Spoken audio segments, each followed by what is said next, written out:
देख रहे हैं छत्तीसगढ़ का लोकप्रिय चैनल JX न्यूज छत्तीसगढ़। अंधे कत्ल की गुत्थी सुलझी, बहू ने भाई और भाभी के साथ मिलकर की थी ससुर की हत्या। कबीरधाम पुलिस ने अंधे कत्ल की गुत्थी सुलझाने में सफलता हासिल की है। बहू ने भाई भाभी के साथ मिलकर ससुर की निर्मम हत्या कर दी। मृतक से पैसा मांगने पर जब उसने मना किया तो बहू, उसके भाई पवन और भाभी जैनवती ने मिलकर उसकी हत्या की साजिश रची। रात में पहले मृतक का गला दबाकर हत्या की गई, फिर कोठार में ले जाकर फरसा नुमा हथियार से सिर और चेहरे पर वार कर उनकी हत्या कर दी। 19 अप्रैल 2025 को थाना कुकदूर को सूचना प्राप्त हुई कि ग्राम कौवनार बदना निवासी करिया मरकाम पिता मान सिंह मरकाम 62 वर्ष का शव उनके घर से लगे खेत में कोठार के खटिया पर पड़ा मिला। मृतक के सिर और चेहरे पर गंभीर चोटों के निशान थे, जिससे प्रथम दृश्य हत्या की आशंका हुई। सूचना पर थाना प्रभारी कुकदूर तत्काल पुलिस टीम के साथ घटनास्थल पर पहुंचे। घटना की गंभीरता को देखते हुए वरिष्ठ अधिकारियों को अवगत कराया गया।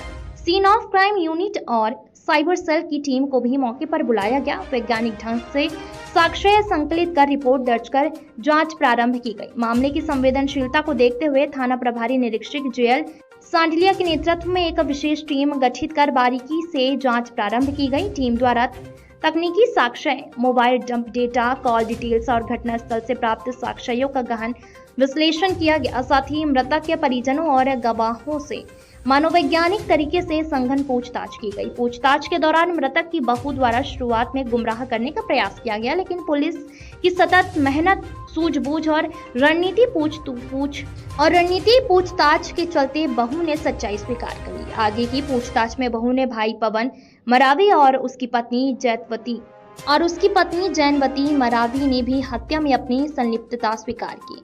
पूछताछ में सामने आया है कि मृतक के पास पर्याप्त धनराशि थी।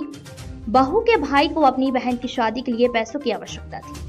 मृतक से पैसे मांगने पर जब उसने मना कर दिया तो बहू और उसके भाई पवन और भाभी जैनवती ने मिलकर उसकी हत्या की साजिश रची। रात में पहले मृतक का गला दबाकर हत्या की गई, फिर कोठार में ले जाकर फरसा नुमा हथियार से सिर और चेहरे पर वार कर उसकी हत्या की गई। आरोपियों की निशानदेही पर घटना में प्रयुक्त हथियार बरामद कर लिया गया है और तीनों आरोपियों के विरुद्ध ठोस साक्ष्य एकत्र कर न्यायालय में पेश किया।